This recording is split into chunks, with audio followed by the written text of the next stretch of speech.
হাঁটতে হাঁটতে পেয়ে গিয়েছি আমার AML ক্রুজ।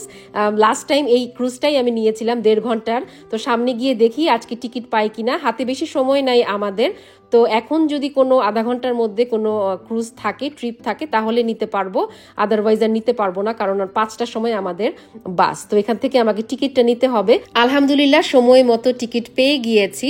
$51 নিল পার পারসন। তো 2013-তে এই টিকিটটার দাম ছিল $30, 10 বছরে $20 দাম বেড়ে গিয়েছে। কিছুই করার নাই, সময়ের সাথে সাথে সবকিছুর দামই বেড়ে যাচ্ছে।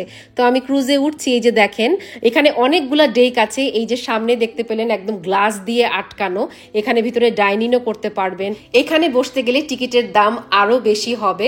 6 রকমের ডেকের ব্যবস্থা আছে এবং এই যে সামনে দেখেন একদম পোর্ট স্টাইল, প্যাটিও স্টাইল, একদম ওপেন, এভাবে বসতে পারবেন।